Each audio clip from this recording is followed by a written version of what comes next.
Let's go ahead and go live. Let's start talking. And there it is. We are live. Good afternoon, ladies and gentlemen. We are doing it a little differently today. This is typically when I would take my lunch hour, or I should say half hour, to provide you guys with an updated, full edited segment. But we're going to go ahead and just jump live real quick. I didn't really intend on doing a whole lot of coverage today because there really haven't been too many changes.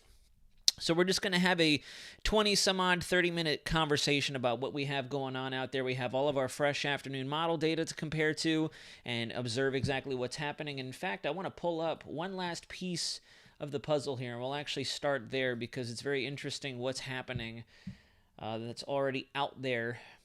We'll go to the full disk, and we'll switch over to our mid-level water vapor. There we go, and then we'll loop. Go ahead and loop through. As folks are joining in, we'll say hello as well. Nomad Cat 4, I see your earlier comments. Super Charas, welcome in. And I do agree, this definitely is something that needs to be watched, but not hyped, and that's exactly what's happening. I'm seeing so many different channels that I've never even known existed recommended because of this big winter event. And don't get me wrong, it's definitely going to be a significant weather player for a lot of people, but dang, there's a lot of title manipulation going on out there. This just got worse. This just got even crazier. This is going to affect 5 million people. And it's like, yeah. There's a lot of people in the United States, and if you see one snowflake from this system or one drop of rain, then you could technically say it affected me. And I'm getting kind of sick and tired of all the hubbub out there. I'm losing a lot of confidence in the weather sphere personally because of what's going on out there. This is our pattern currently. As we have a few more folks joining us, we have a meridional setup.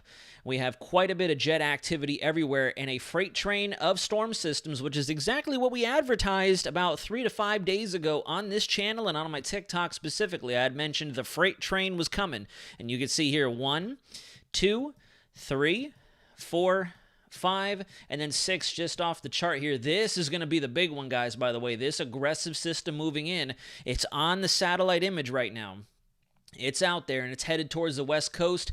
This is going to be our possible marginal severe weather maker for the southeast, which, again, woke up to some positive news. Not necessarily positive for a lot of people or, whatever, but felt humbly good that I woke up this morning, checked Storm Prediction Center, and they do, in fact, have us highlighted now for that marginal risk of severe weather down over the Gulf Coast in the southeast, right in through here for Friday, Saturday, which, if you guys remember, even just yesterday, we were talking about, I could see a marginal risk being highlighted down there with this next upper low cold pocket moving through the pattern. It's going to kind of walk its way across the south just as this one did. That's giving us some rainfall and shower activity as we speak. And it's crazy too to see this big old system. I mean, it's not that impressive, but this frontal system getting ready to work its way through, because if I open up my blinds here, you can see the sun is shining and there are pretty clear skies out right now. So we're going to be seeing an evolving weather pattern as we go over the next several hours, and we do have a thunderstorm highlighted, or a thunderstorm risk highlighted for the west central portions of the Florida Peninsula.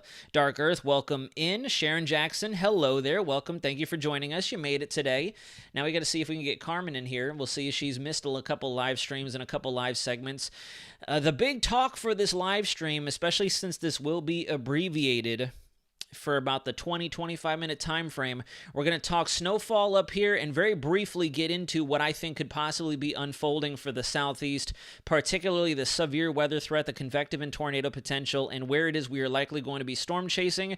I've officially put in my time off. I'm going to take Tuesday off of next week. I'll work Monday, and then as soon as I get off work at around the 7 o'clock time frame, I might do a very fast-paced live stream or a video earlier that day, doing one last update. And then very early in the morning, Tuesday, very early, I'm talking 4 or 5 a.m., I'm going to start, not necessarily literally, but I'm going to start street racing up to the Florida Panhandle to catch where it does seem like our EHI, helicity, and our supercell parameters are coming together the most to the very western extent of where Pensacola and Tyndall, Panama City location is up in the Panhandle, I think is where we're going to target and try to stay along the coast, see if we can catch a water spout or two. But that's our pattern right now. This first one right here, this is the first big weather player that everyone's talking about. 2 major storms, historic. You know, that's the first one there. And then here's the second one. And you can see that that's a very, very aggressive trough. Really strong punch of cold air. Really good jet activity as well. It's a little hard to see. Actually, you know what? I'm dumb. I'm over here like, it's a little hard to see. Let's just transition on over there so we can see it. And there she goes right there. There's our gigantic Aleutian low. This is going to be the trough and jet max right through here. That's working its way towards the west coast. This is what's expected to dip south. This general energy right here. And if you guys look, it's definitely going to be a potent and dense system, because if you look, and it goes back to that density and air mass discussion we had yesterday, you look at our very deep Aleutian low right here, and it's tapping into this almost Arctic Circle source region, pulling cold air down and shooting it into this trough, and it's getting accelerated by our polar front jet to its south. So we have multiple fingers of jet energy potentially embedded within this system, and that's what's punching towards British Columbia and the Pacific Northwest, and it's going to follow a very similar pattern to this one. However, the difference is going to be made, and I'll use a different color. This one here, circled, is going to transition through the southern tier, become a bit more of what looks to be an El Nino style system, while this one punches in and goes south like this and troughs into the southern plains and then boomerangs back up, because we're also going to see a ridge building over the east coast as that jet max is introduced, deepening that long wave trough. That's kind of the teeter-totter effect of the atmosphere. If you have a system building, the atmosphere has to respond on either side. So with a deepening trough on the opposite side, you have a ridge going up like this, and that's why that system's going to go whoop and kind of go full wavelength on us. So that's the pattern right now. I have not looked at 12Z European data, so let's go ahead and take a look. There's our first system. We're using our MSLP and precip as well as our 1,500 thickness, the big one for this time of year, and we'll take this through time. Here's the second one. Second one doesn't look all that crazy impressive, but there is a marginal risk for severe weather as you get a little bit of that enhanced thunderstorm activity occurring right in through here.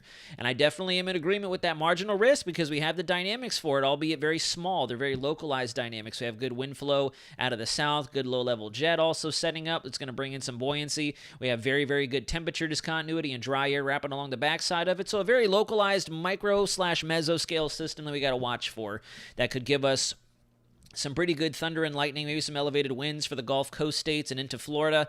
Florida does look like we could see some good thunderstorm activity with this, and it does seem like some of the tail end or the tail appendage of this frontal line could possibly see a little bit of enhancement where the waters are just a little bit warmer off the southwest tip of the Florida Peninsula and where the Gulf of Mexico does see a little bit of a warm bubble. So I do think I had a few people, I'm not sure if it was on here or on TikTok, asking whether or not Southwest Florida was going to see something. It definitely seems like we're going to see something, that's for sure. And then here you go. What's very, very awesome about the way the models are depicting this now is you could see, if you watch right here, I'll draw a box, or I guess a parallelogram like that. I think that's the geometric name for it. I'll draw a parallelogram box down there. Watch how right there, all that warm air advection surging up. There's your warm front. And then there comes the cold blast. So right there, and if you look at the time, this is 12Z January 9th, 2024. Both of our models, both the GFS and the Euro, think that that is where our parameters are going to come together. And the glorious thing about this is that's sunrise. So it's not like we're going to be doing this during the nighttime. We're actually going to do this as the sun's coming up, and this is actually a good time. Well, I won't say good for the sake of the people that are going to be in this system's path, but this is a good time for us observers and storm chasers because the sun's going to be up. We're going to have good visibility, and on top of that, wherever we can get some daytime heating is also going to intensify a little bit of that low-level buoyancy, so we could actually see more severe thunderstorm development out of this because we're going to be doing it the opposite of that last system. One that we chased before was coming into a cold environment. We had that diurnal cooling occurring after sunset. It was kind of going backwards. We had a backwards setup, whereas this time we're looking at the possible severe threat to really amp up as we go into sunrise. 12Z, I believe, correlates, if I'm not mistaken, to 7 a.m., right? 0Z is 7 p.m., so 12 hours after that, 7 a.m., yeah. So 7 a.m. in the morning, so anywhere between 7 to the lunch hour around that time is when the Florida Panhandle and spreading down into the Florida Peninsula is really going to see some pretty good havoc wreaked by this system. And if you look, there's our snow line right in through here. the big kicker that everyone's talking about. There's the snow line, the 540 line right through there. So right now it looks like a lot of good wraparound snowfall for the Midwest, the Great Lakes. A lot of this is more than likely going to be rain, if not mixed precip, as that warm sector finally surges to the north. A little bit of cold air dammed up against the mountains. That's going to try to flush itself out. So there's your setup. Really good, dry, dense, cold air working around the backside of it, and then a very, very robust warm sector that's digging out of the Caribbean. There's our 576 line. 570 line is well into Florida, so there's where our buoyancy. We could see some good thunderstorm action here in the peninsula as well, so this is awesome. This is 0Z now on the 10th, still Tuesday night, so I think Tuesday is going to be the best bet for some good storm chasing. We can head up to the Panhandle and just circle back in as that frontal line moves. So this actually does seem like a bit more of an optimal setup for our storm chasing. So we'll see. That's to be determined. Let's dig into our snowfall now. So the first system I do think is going to have a bit more snowfall with it. Right there, you can see that is a textbook in every sense of the definition northeast cyclone, bringing in a good area of freezing rain for Virginia. Good area highlighted for North Carolina as well. Again, right up on the lee of the mountains there, which is a great spot for it to occur because you're going to have the downsloping possibly happening thanks to that perpendicular wind component to the mountains. You have your mountains here, the jets running over top of it. And if you guys remember the live discussion we did not too long ago, that adiabatic warming, that happens as that air descends the terrain down into the low levels on the lee side of the mountains, that's where you're going to get that warm layer down in the mid levels and the low levels that are going to help for that freezing rain of some sort to develop, as well as the transition right here. Here's your freezing line, this very, very faint red line. This is 32 degrees. That's where everything goes completely frozen, and that's where you can see a lot of that good wraparound snowfall occurring. Then the second one comes in, and honestly, the second one does not seem like, at least as it's projected, and this has been pretty locked in for the last couple days now, the second one I think is going to be more of a Great Lakes Midwest region event, with maybe the trailing appendage of that system dropping some lake effect snow back this way. Because if you think about it, the orientation of our gradient is going to be flowing cyclonically or counterclockwise. So once that system is up to the north, we could see a little bit of increased accumulation in the way of lake effect snowfall on the east side of the lakes with that return flow around the backside. But yeah, Sharon, exactly. It's going to definitely be a lot more of a rainmaker with the way it looks as of right now. So I definitely think people should stop hyping snow and also mention that there is going to be a great potential for lots of flooding. Lots of flooding, severe action down here in the southeast, and then the freezing rain threat. Those would be my three big things I'd talk about. Then I'd get into the intermittent blizzard conditions depending on where you're located. The first one is going to be more of a northeast mid-Atlantic event. This one's going to be more of a Midwest Great Lakes event spanning into California, Canada. And then as it finally punches through the international border of the U.S. and Canada, that is when we're going to get some of that wraparound snowfall in the form of lake effect moving towards the east because of that, we'll say we're in the western southwest quadrant of the low. Which actually, you know what? Now that we talk about that, let's zoom our AOY in just a little bit. Let's go. Do we have the eastern United States? There's west. Here we go, East Coast. I want to take a look at what our precip, our total rainfall accumulation is looking like. Because again, no one is really talking about that. I've seen a few different sources mention, the likelihood of seeing some localized flooding for the South and Gulf Coast because of where the severe weather is. But again, everyone's leaving out where we could possibly see the remainder of a lot of this rainfall accumulation. Why is it not on here? I see precip depth, snow depth, sleet. Where is our total? Oh, here we go, total precip. Let's take this through. I'm very interested to see. So there's the first system.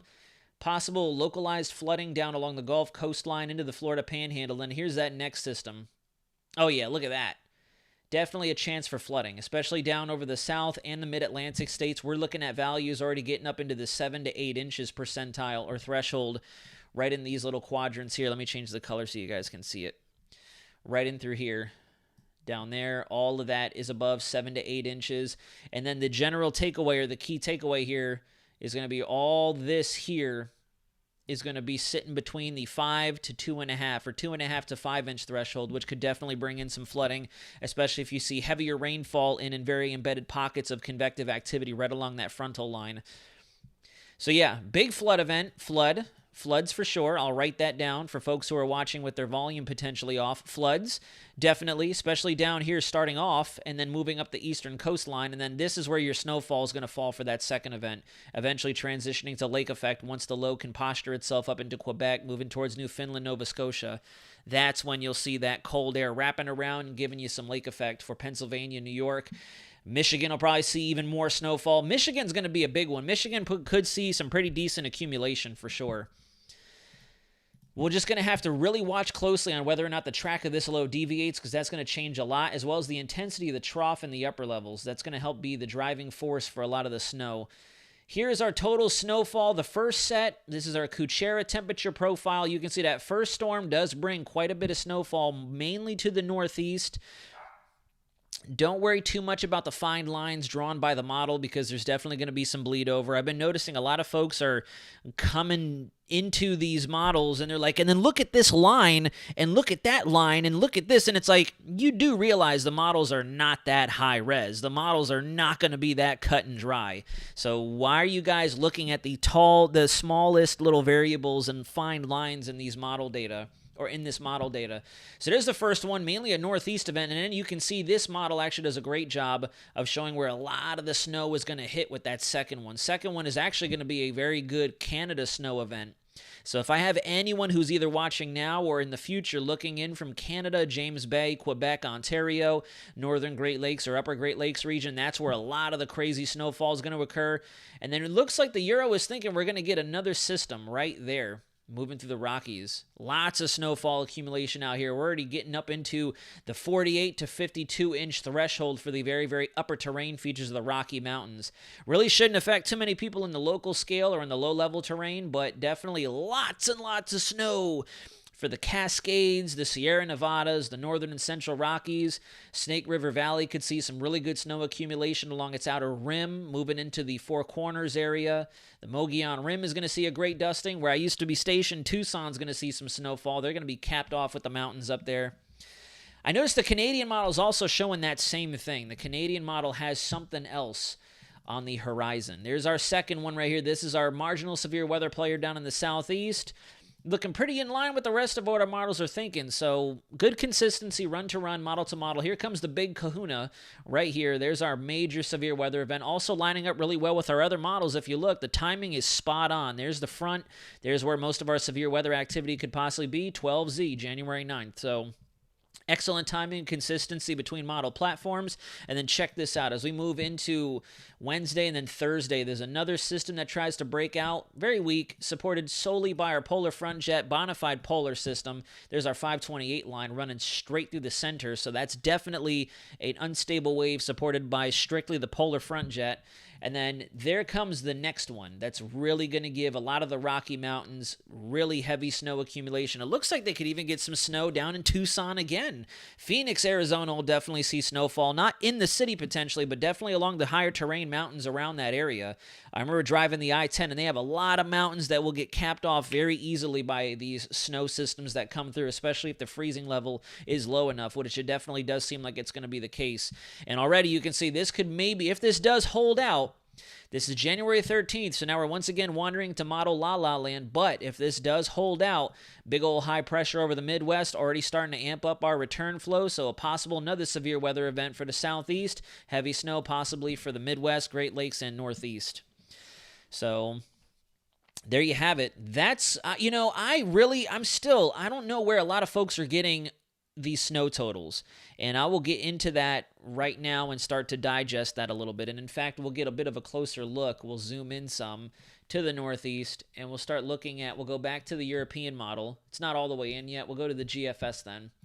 Let's go to total snowfall. We'll use the 10-to-1 ratio, and this is it. This is the main event right here. And as you can see, I don't really see these outlandish values that some people are highlighting. Now, you do have some pockets here of 20 inches. There's a 2-foot amount right there. But again, guys, this is 180 hours out. So we can't sit here and try to tell people, or I can't sit here and try to tell you guys watching right now, oh yeah, this monster of a storm system is going to drop 2 feet of snow. No, what's happening here is the model over time is saying that out of 180 hours of time, we could see up to 2 feet of accumulation, which, if we do the math, that's 9 total days of potential on and off snowfall. Obviously, if you have storm system after storm system, you're going to see that accumulate, especially since we are still in some of the Appalachian region, especially right in through here. These are all mountains. Those are all mountains that are getting a lot of those higher snow totals. And if you look in the lower terrain, like I've been projecting the last few days, we have maybe half a foot near the Great Lakes. Michigan, like I had said, with the second system is definitely going to see some good snowfall. So I'm in full agreement with getting upwards of a foot in Michigan, not only with the initial push of the system, but with that lake effect.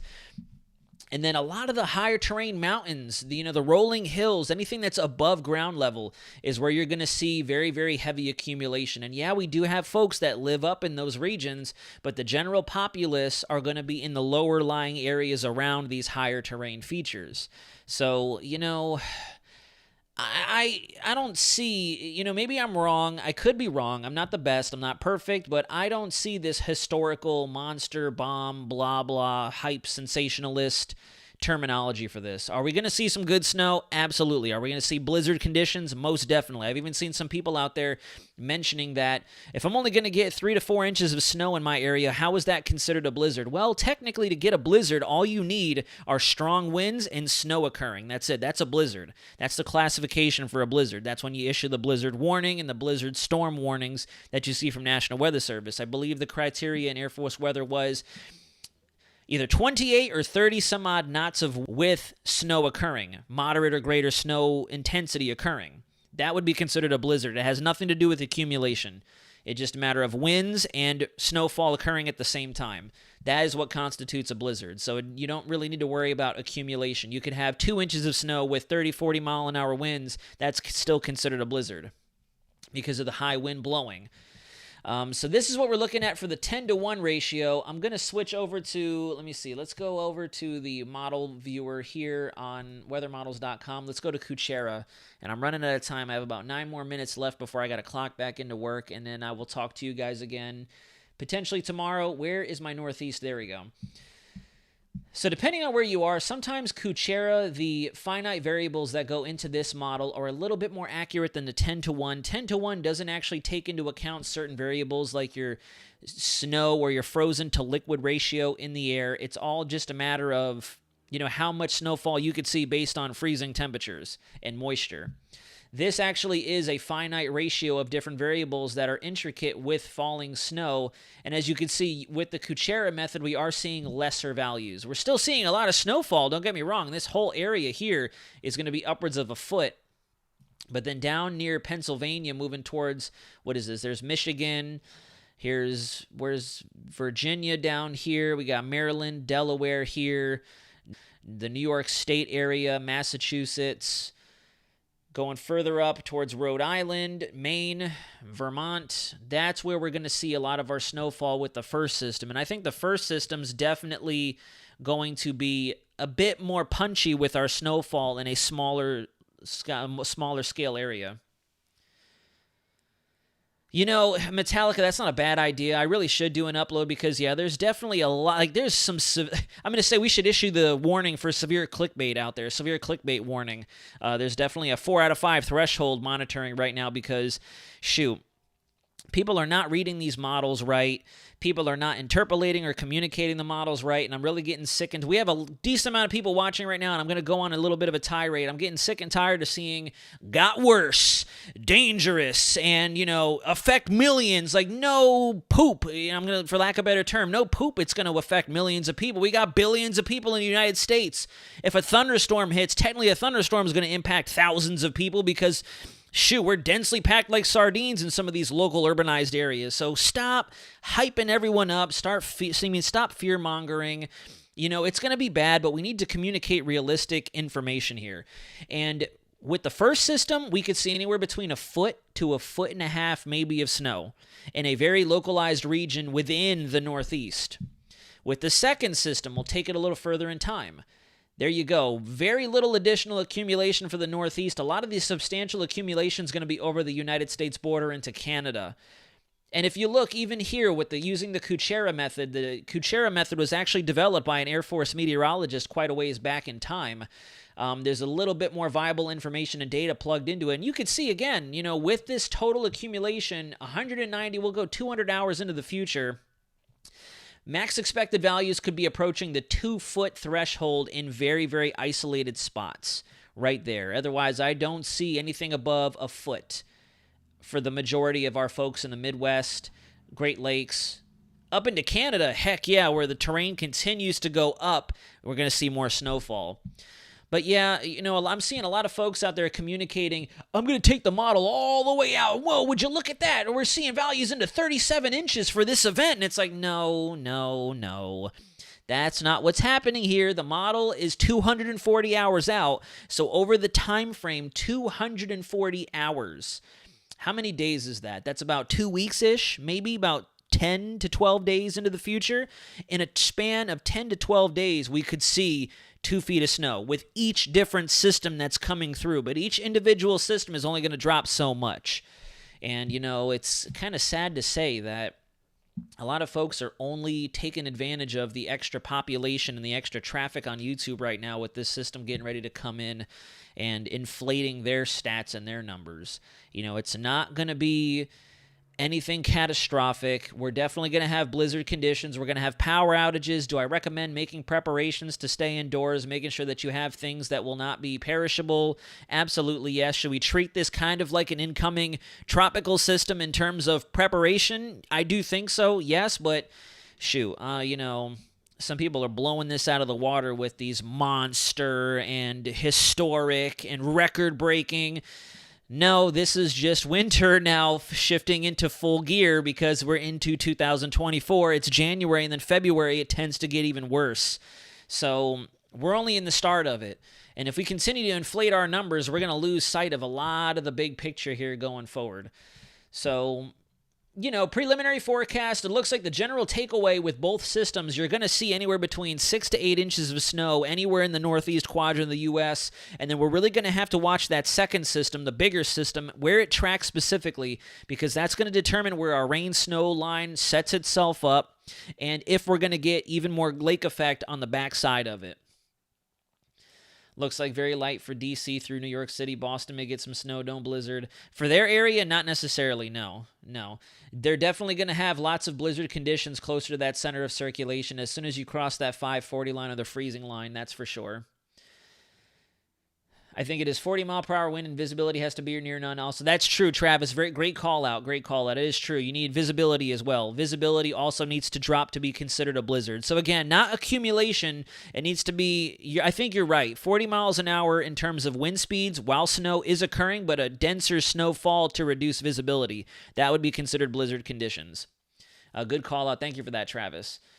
Mick and Marley, welcome in. Blizzard parameters, 35 mile per hour plus winds and snow falling for at least 3 hours. Accumulation, not important. Yep, Bruce, thank you very much for that information as well. See, yeah, so if you do happen upon other sources out there mentioning that, whatchamacallit, why would I get blizzard conditions, or why would this be considered blizzard conditions if I'm only seeing this much snowfall? It's like, well, because accumulation doesn't necessarily play a role in characterizing a blizzard event. Do I have any questions in the chat? We're slowly but surely getting more people in, which is great. I'm glad to see everyone joining us today. Does anyone have any questions for me, please, while I'm still available? I have a couple more minutes left. I can run the stream just a little bit longer.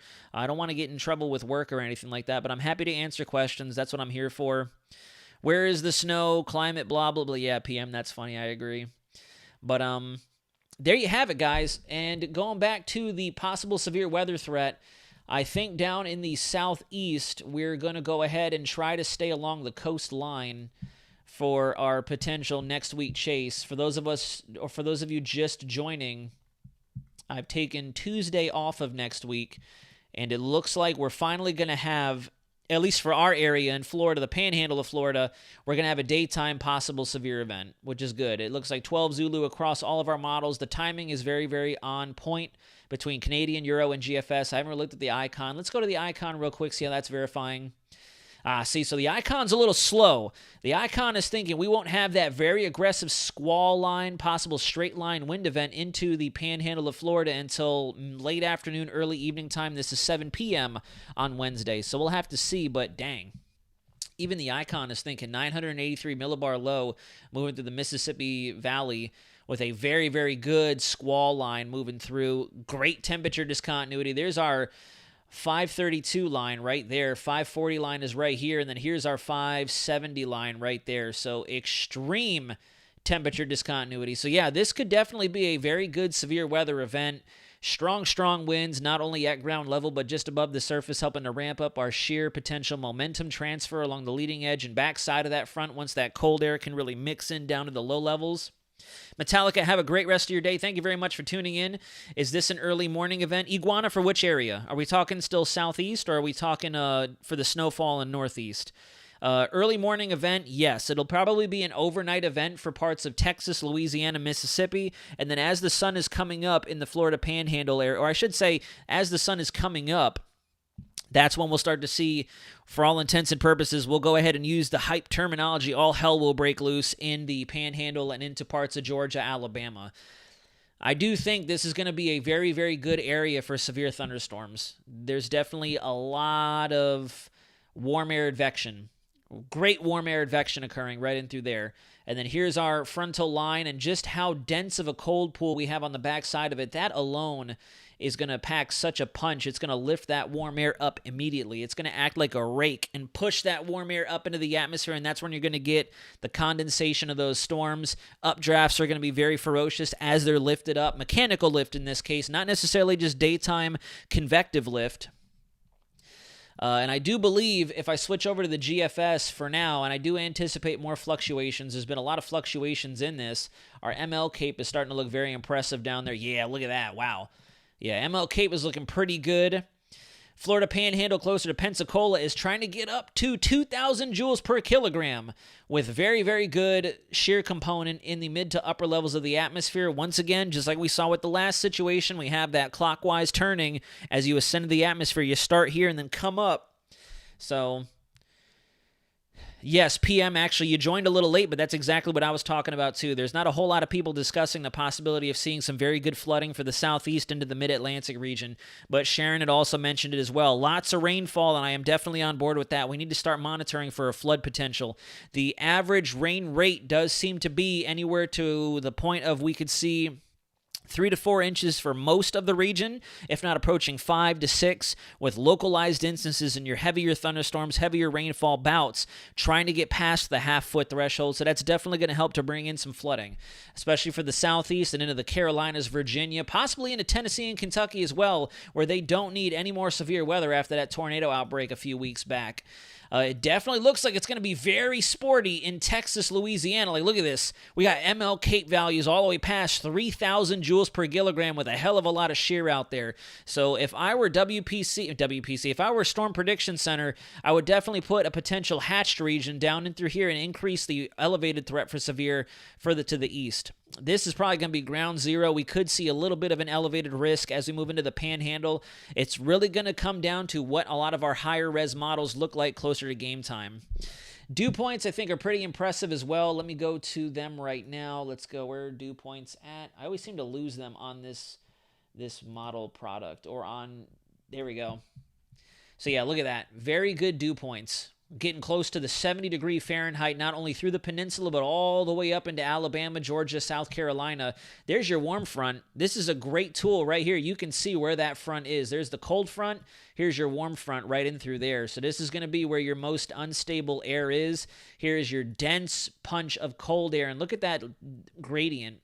Immediate, almost 90-degree shift in our winds. So yeah, excellent gradient. Probably going to see some decent buoyancy with this. Very good lift. Any shortwave activity in the upper levels.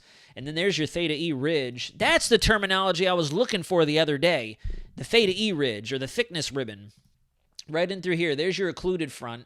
So if I had to do a very brief little synoptic analysis looking at just this overlay right here, here's our occluded front. There's our triple point. Looks like some triple point cyclogenesis or low pressure development trying to occur at the triple point. Here's your warm front down at the surface surging to the north, and then here's your cold front right there, plain as day. If any synoptic analyst missed that front, I would just fire them on the spot. I would fire them on the spot. No, Central Florida definitely could see some definite risk for severe weather as well. Just looking at this conveyor belt, very good not only potential temperatures, but dew points and moisture. I bet you 10 to 1 if we switch over to our relative humidity. Relative humidity also does an outstanding job of showing it. Yeah, look at that. With a little bit of mid-level dry air entrainment, yeah, that's a very stark... It's almost like a dry line embedded within our cold front. So, yep. Really good possibility, or really good shot for some severe weather. So I think for the chase, we're going to start down in Central Florida, boogaloo up to the northwest as fast as we can to try to meet that system at sunrise, and then just kind of backtrace it back into Central Florida as the main event goes on into the early evening hours of Tuesday into Wednesday. As of right now, James, it doesn't seem like it. Will I say ever? Oh, yeah, there's definitely always a possibility to see a big snowstorm. It's just going to be the wiggling and wobbling of where that low tracks. I'm in the Destin, Fort Walton Beach area. Okay, yeah, you'll definitely want to monitor this as it comes through the day on Tuesday. I'm going to the White Mountains in New Hampshire this weekend. Am I screwed? Not necessarily this weekend. It depends on when you go. It really depends on when you go. Are there going to be very good chances that you're going to be in snow/potential blizzard conditions all the way up there? You bet. But it's also going to be very, very deterministic on what that system does. Because here's the snowfall. This is going into Sunday night. Here's Sunday afternoon, Sunday early morning. There's Saturday. Yep, here's Saturday night, 7 p.m. Eastern time. So, you know, you might be able to salvage a lot of your Saturday, and then overnight into Sunday is when that snowfall is really going to kick off, at least according to this GFS run. We'll have to see. I hope we get a lot of snowfall in southeast Michigan, but it is too far out to say snow totals as they will change. Joey, snow totals will definitely change. We'll have to watch closely, but do the chances for Michigan seeing good amounts of snow altogether? I definitely am in agreement that we could. If I take us through time with the GFS now, look at where that low is going to track. And once you get into this quadrant right there, there you go. This is where a lot of that lake effect is just going to keep swooping around and adding to our total accumulation.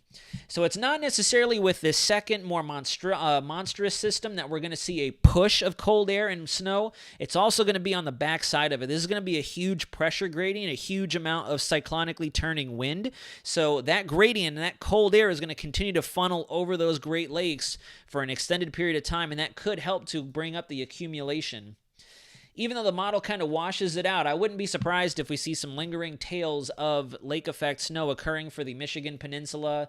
You can see some indications over parts of Pennsylvania, New York, moving further into the Northeast. This is all lake effect, and this is into Thursday. So definitely an extended event. We're going to have to watch closely exactly what the system's doing, how our models trend. Right now, we have very good run-to-run consistency. We have very good not only run-to-run consistency with the individual models, but across models, we're looking very good in terms of timing. The icon is a little slow. It looks like Euro and GFS are meshing a little bit better. In yesterday's video, we saw a bit of discontinuity in the timing, with GFS being a little bit faster than the European model. We're closing that gap now, which is good news. It'll help build confidence in our long-range forecasting. Very high cape over the Gulf. Yes, extremely high cape. We're going to have such a good pressure gradient, and a lot of that momentum in the cold air coming down, it's going to force a lot of that warm, buoyant air to move to the north, and that's why I think we're definitely going to have to watch for severe. This might be one of our better shots at severe than we've seen in the last couple of months. Let's see. Looking at the stream. How strong will the winds be for the Northeast on the second storm? Definitely looking at a solid 35, 40 mile an hour wind event for everybody, just because of the pressure gradient around this. Look at this. I mean, this is Thursday morning, very early morning. We have a 992 millibar low here, and then a 1022 high pressure moving in over the mid-Atlantic states. So all this is going to be your pressure gradient force, your PGF. Right in through there, and that's definitely going to help to ramp up those winds, and it's very likely we'll get a little bit of a downsloping gradient if I come up to 700 millibars. Yeah, look at those strong winds funneling in as well. So we're definitely going to see both a non-convective pressure gradient event thanks to our surface features, but we're also going to see our mid to upper level wind flow moving down to the surface with all the rain, all the snowfall, all the gravitational pull, bringing those momentous winds out of the mid-levels down towards ground level. They're not going to be as strong as what's pictured here. We're not going to see 70-knot winds down at the surface. We'll probably realize about 50% of them, maybe a little bit less than that, depending on how stable our profile is has on skew T's, we also have to make sure that the atmosphere is uncapped to allow those winds to mix down, because if we are inverted, we won't see too much, and a front will have gone through here. And so if the front inverts our temperature profile to where it's cold at the surface but warmer aloft, we're stable. And in that case, we're not going to have those atmospheric winds 850, 700, 500 coming down.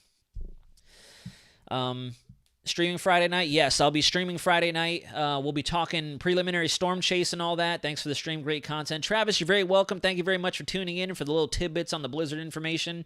Thanks for keeping us updated, David. Got to run. Sharon, have a good rest of your day. I'm probably going to start clocking out here in a moment, too, because I got to get back to work. I'm actually 10 minutes over time, but you know what? It's been a slow day, so I'm going to let it just run. Noah, what do you think about the CMC 12Z update with the storm next week, making it much colder and farther east? I'm definitely... Are you talking about at the very tail end of the run? Because I want to investigate that a little bit further, because it does seem like there's going to be another system coming across the Rockies that we need to pay close attention to. There are hints of it on the European model way a ways away, so we'll just need to continue to monitor what the trends look like. But I'm noticing that the Canadian and the Euro alike at about the 200 to 240 hour mark is showing another bout of jet energy and another developing low pressure moving through the central and northern Rockies that could be a rerun of what we're seeing right now. I live in the Upper Peninsula of Michigan. I've been watching this system, and it does look like it's going to be a huge storm. Oh, yeah, it's going to be a big one, definitely. It's going to be a big one. Just don't let some people freak you out. There's a lot of folks out there using some terminology and some verbiage that don't really need to be using that right now. What I'd be more concerned about is the repetition, the frequency with which we get these storms, because it does seem like if I zoom out, we'll go ahead and wrap up the live stream. And it's a shame, too, because I have a lot of people joining in right now. Shoot. If you zoom out and you look at the jet, we're going to see this on a bit of a repetitive basis. So here we are as that system rolls in. There's our big one, the first big one, moving up towards the northeast, really good subtropical El Nino jet. And then take a look at this. We have another really good jet max moving on to the coastline over the west coast. This could be another big weather player right there. Or no, excuse me, that's the big one. The first, yeah, no, that's the second one. I'm reading it right. I'm sorry about that. I always get confused between the 240-hour loop of the Euro and the Canadian and the GFS. We're using GFS here. So there's the big one. There's the negative tilt. This could be our major severe weather event down in the southeast, major snow event for the Great Lakes, Midwest, Eastern Canada. And then here comes another jet max working its way into the west coast, positively tilted trough with some really good jet activity. Here comes another possible system right there. Goes negative over the eastern half of the United States. And then another big one getting ready to come on the west coast Thursday, January. I mean, granted, way out in time. But I'm just mentioning that the trend does seem like we're going to see a very amplified pattern, which means we're going to have low pressure after low pressure after low pressure, storm system after storm system. Obviously, there's going to be variability in the intensity, the strength of the low pressure, the upper level winds, the upper level pattern, how much snow, how much rain, how much severe weather we get from it. But the general takeaway is we are getting into the full force of the winter season. So don't be surprised if we get wave after wave of snow and possible marginal, if not greater, severe weather. Yes, Joey, I agree. Definitely good, strong surface winds with this system, for sure.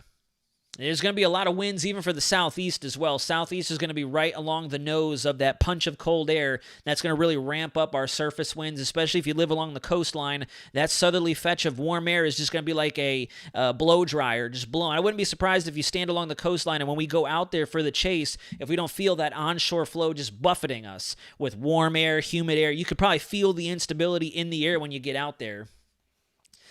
But, Central Florida, for the central parts of Florida, it's going to be overnight into the early morning of Wednesday. Mick and Marley, to answer your question. We're going to be posturing Tuesday early morning in the Panhandle and chasing these storms back to the Central Florida area by 7 p.m. sundown Tuesday night. So then overnight into Wednesday is when the worst is going to be hitting us, and it's going to blast through, and we're just going to be left with some really strong post-frontal winds. How much snow for the first system for Western Maryland? Anywhere between maybe 8 to 12 inches of snow. 8 inches to a foot of snow is the general average is what I'm seeing. Could be anywhere between 6 to 8 in some very localized areas, and I have seen some accumulation, especially if you're on rolling hills or just above ground level. It does seem like we're going to have more snowfall accumulating upwards of a foot. For the first one, to answer your question, Aiden. I was thinking of the storm on Tuesday next week. It was looking like a western Great Lakes storm giving rain to the east, but now maybe more snow. It's really going to depend. We're going to have to watch the track. We'll definitely have to watch the track and how our models come together. Right now, we're on a pretty good consensus. And here, give me 1 second, guys. I apologize. Just want to make sure I make my presence known. Got to jump back into the work sphere. Oh, whoops. I have my computer monitors turned off. To answer your question, though, Mick and Marley, it definitely seems like earlier in the day on Wednesday, the worst will have gotten far enough downstream to no longer pose a threat for Central Florida.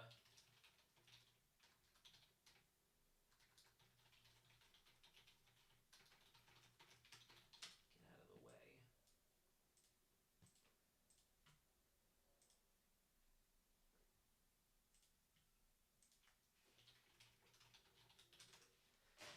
All right, sorry about that. All right. Just want to make sure that I'm clocked back in. How much snow do you think Philadelphia will get for the first storm? The key takeaway, folks, for those of you in the Northeast with this first system, it looks like the max expected could be upwards of a foot. If you're even higher above ground level, getting into that more favorable dendritic snow zone, as it's called, that's where we could see a little bit more of a formation of higher intensity snowfall, and you could get above a foot. Those are going to be in very micro scale instances, though, very small little pieces of each individual state. Let's see. What's another question? What does someone else have a question? How well is Southwest Jersey going to get hit? Lots of rain, Jason. It looks like you're going to be right on the border of that rain-snow line, but you're definitely going to see some strong winds with this, some good steady rainfall as well. We might see an occasional flurry, again, just depending on where this storm decides to track.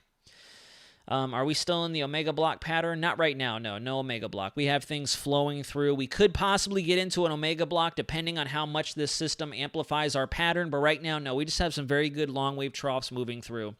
My current job, full-time position, is with Advent Health currently. But, dang, I really did not anticipate I'd have this many folks joining us for the live stream today, and I kind of shot myself in the foot. I have maybe I'll run this out for another 4 minutes, and if you have any questions, please follow me on my TikTok, follow me on my Instagram, and I will definitely answer all your questions in the private message section of either social media platform. Or if you want to leave a comment on this live stream, I make sure no matter how many comments I get, I'll take the time to answer everyone's comment. So make sure to leave me a comment if you have a question or anything you'd want to suggest in the comments section of this live stream. Happy to message, happy to write back to you. I always make sure to get back to every single person. Located in Frostburg, Maryland, so we can see 8 to 12 inches. Yep, for the first system, I would say that's a pretty good estimate. Maybe a foot, if not less than a foot. Ontario, Canada. Melanie, welcome in. Thank you for joining us. There is a website for severe weather percentage. Yeah, that's going to be Storm Prediction Center. What about Maryland? Are we going to get anything? Maryland is definitely going to see some snowfall with this first system. It's going to be wishy-washy with the second one, depending on where it tracks. It looks like that warm front and that warm sector is going to be a little further up to the northeast quadrant of the low center to where we're not really going to see too much of that snowfall. Where I think we're going to see even more accumulation with our second system is going to be the Midwest, the Great Lakes, and then as you get into the backside of it and we get into the wraparound flow around the cyclone itself, a lot of lake effect accumulation afterward, maybe an additional inch or two on the backside of it, depending on how cold it is. If we get too cold, that'll actually reduce the chances of seeing snow. There is such thing as being too cold for snowfall, so we'll have to watch that closely. That's a variable we'll have to investigate once we get a little bit closer in time. We're still a little ways away. We're still looking at an event possibly unfolding just under, if not right at about a week from now. So like a PM is saying as well, it's a little too soon to know specific totals. We'll have to watch closely.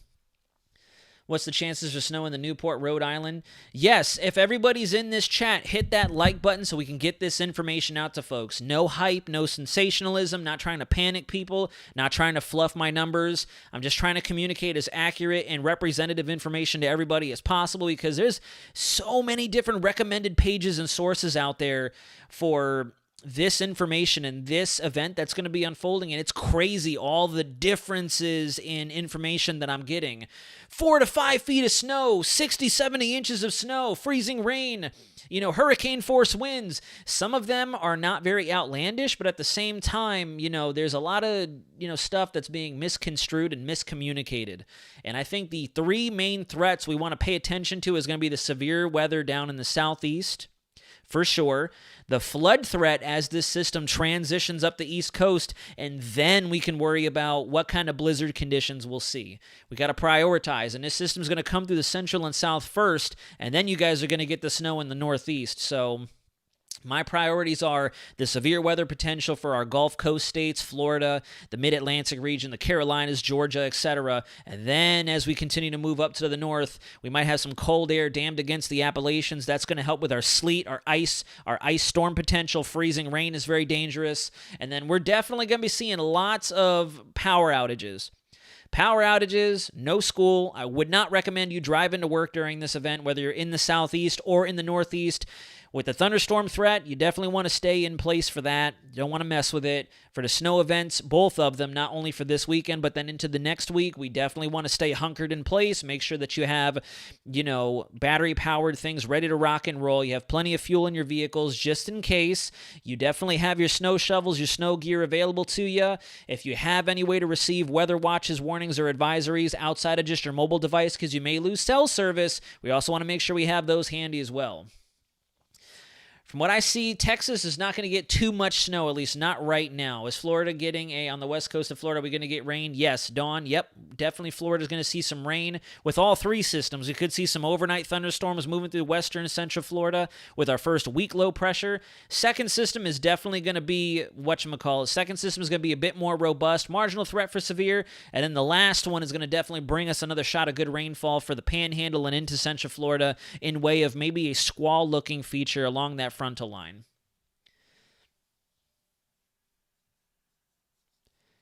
But all right, guys, it is 3:20. We've been in the stream for upwards of an hour. I do apologize to everybody who's watching right now. Like I said, I did not anticipate we were going to get this many people in the stream. I got to get back to work. I sincerely apologize. If you guys drop in the comments all the questions or concerns that you have, I'm definitely going to get back to you, especially if it stays slow on the work front. I will have my laptop. Laptop is always right next to me. I don't know if you guys can see it. My laptop is always right next to me, so I'm definitely going to be writing back to everybody. If you have comments or anything that you'd like to recommend that we look at for our next live stream or our next video, please drop it in the comments sections, and I'm going to get back to you for sure. I'll answer as many of your questions as possible. I'm happy to help out, especially if it's delineating between some of the crazy stuff you've been hearing out there. But yeah, guys, I hate to say it, but I got to go ahead and cut this live stream. So thank you all very, very much for watching. I do hope we can do this again very, very soon. Tyler, Texas getting snowfall today. I don't think we're going to see snowfall in Texas. Actually, you know what? There is... No, never mind. This is our system now. And then as we move forward in time, it looks like that rain-snow line tries to mix into the Panhandle. We'll have to see. A little bubble of cold air that could induce some snowfall for the Texas Panhandle, Oklahoma, parts of Kansas, the Front Range of Colorado. We'll see. I'll investigate that a little bit. And then here comes our next system. And then as you can see, there's another one giving you guys some increased snow. There goes another one with some increased snow. There goes another one. And that's the key takeaway. System after system after system. That's definitely going to be the issue. But, alrighty, guys. I will definitely get back to you very soon. Are we chasing or what? Oh, yeah, we're going to be chasing next week. Next Tuesday is going to be the day. Next Tuesday. But alrighty, folks, please reach out to me in the comments, or if you want, I'll go ahead and plug my Instagram and TikTok in the chat as well. Weather Center _Nazario. That's going to be the username for my TikTok, my Instagram. If you want to find me on X, it'll be exactly the same thing, just without an underscore.